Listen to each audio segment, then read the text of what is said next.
Hey there, Mace here, also known as Mr. Pish Posh. So we oftentimes sell things that are a little bit odd sizes we don't have boxes for. So we're constantly making boxes. And we thought maybe we'd just show you how we go about doing that, and it might help you with your process. So here's what we sold. It's already packaged inside with foam, so it's good.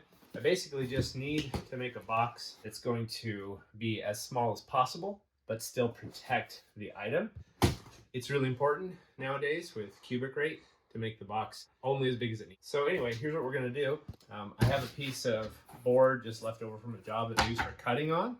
We've got a straight edge. This is actually for drafting. Picked it up at the thrift store. It's got a regular kitchen knife with just a very light serration. And then our basic utility knife, measuring tape, pen, whatnot.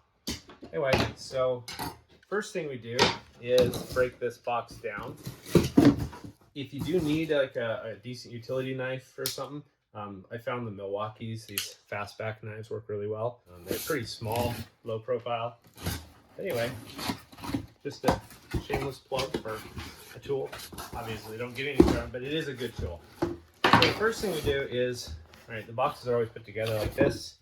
Get the kitchen knife in there and just kind of carefully saw that open, and you end up being able to salvage that, which we'll need. So take the item and kind of get a rough idea of the size. If anything goes over an inch, then it has to go to the next inch. So this box is under 14, so we're going to try to make it. So what I'll do is I'll measure to this point, and actually always flip it over because we're going to be cutting on what was the outside of the box, because that will now be the box. So if we measure to here, that's going to give us that extra 1/4 inch. So if I mark this as 15, like once this is bent, it's going to be right there. Right? So another thing you can do is maybe go a little less, 14 7/8. That'll make sure it doesn't go over the 15 once it's bent, because sometimes when you bend it, it adds a little bit of size to the box. So that's our first measurement. Use our straight edge, and then we just need the one mark. What we're going to do here, because we're going to cut all the way through this one, just go ahead and cut all the way. Set that aside.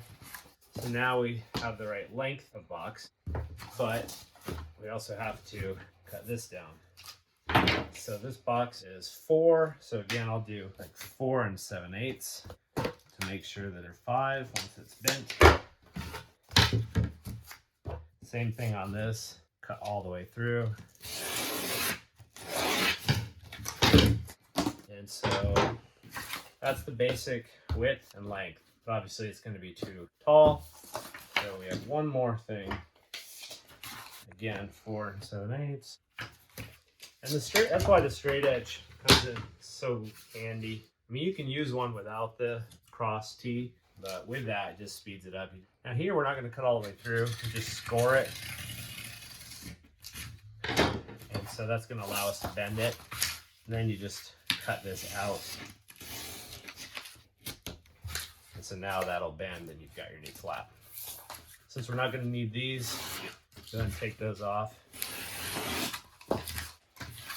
That's basically the size of our box. Now all we have to do is lay this on here and pretty much trace it. So again, just score it, don't cut too deep on both sides.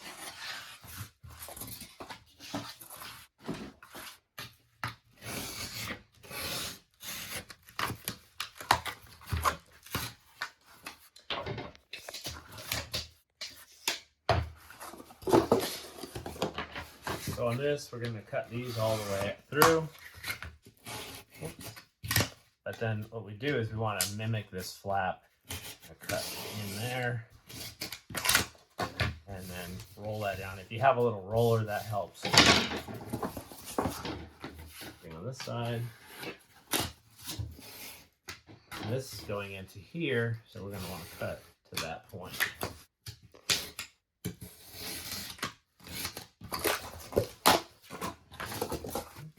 Those off. The other thing we have left to do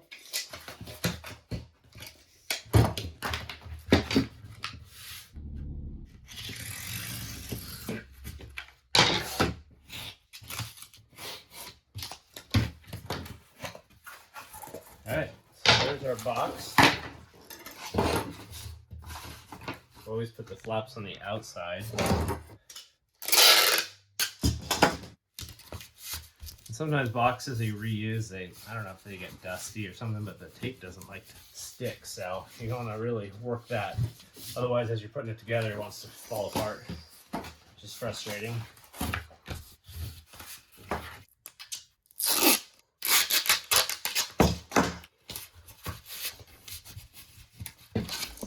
there's our box. So we're going to flip that over, and then what I'll do is push it together, cut the one, and then just follow that the second time. That gives you the box.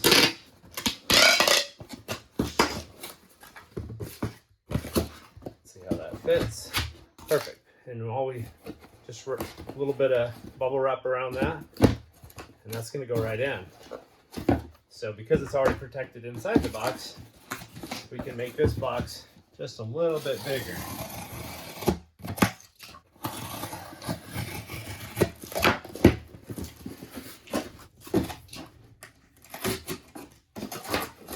So that one is ready for packaging. So hopefully that helps you in your process of making a box. It's only as big as is needed for the item you're shipping. So that's one way to do it. There is another way that I'm going to show you with another item that we sold. It cuts out a few of those steps, but it requires that the box be roughly the size that you need. So we also sold this, not very heavy, but it's kind of long. So I've got this box. Now I already made the box the size it needs to be lengthwise and widthwise, but as you can see, there's just way too much depth. So what I'll do with something like that is I will figure out how much packaging I want. So I'm gonna go ahead and do a 4-inch bit of packaging. This isn't heavy, it's not breakable. I just wanna make sure it doesn't get crushed. So what we'll do is take the box, and all we gotta do is shorten it. So I'm gonna measure from here, 3 7/8. Again, you just wanna go under the 4 so that once you bend it, you're not gonna be like 4 1/4. So mark each corner that we want. Then what we're gonna do is just take the knife here and cut that out.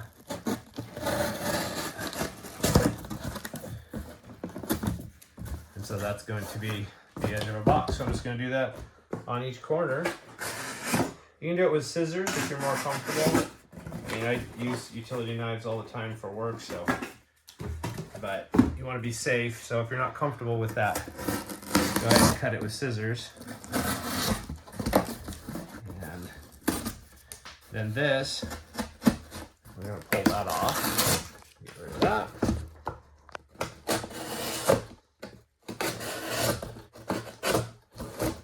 So you still have to score this, but now all we do is take our straight edge, and again, it doesn't have to have the T. Sometimes the T gets in your way if you're trying to do something like this with a small box, but what we'll do is lay that across on the inside, and you don't have to push hard, you just have to score the edge of the cardboard. Once you score across, it just folds over. We're not going to need this, so we'll get that out of the way. Once the first one is cut, it gets a little easier because now you don't have to reach inside the box. Again, just breaking the edge so that it folds.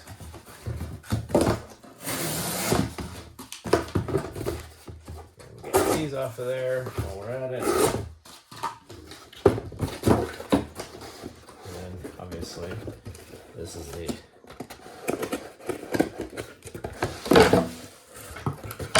can do it like this too. Probably a bit easier and easier to see. So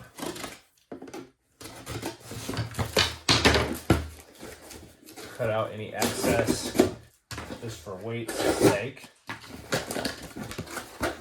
Fold those over. And this is the easiest way I figured out how to cut this. Doesn't have to be straight, it just has to match. Okay, so that's that. So I'll put a little bubble wrap around that, just extra protection. And that is the smallest I can make that box to ship that item. So again, hopefully that helps. You see the two different ways you can resize a box to be able to ship items without having it be bigger than is necessary.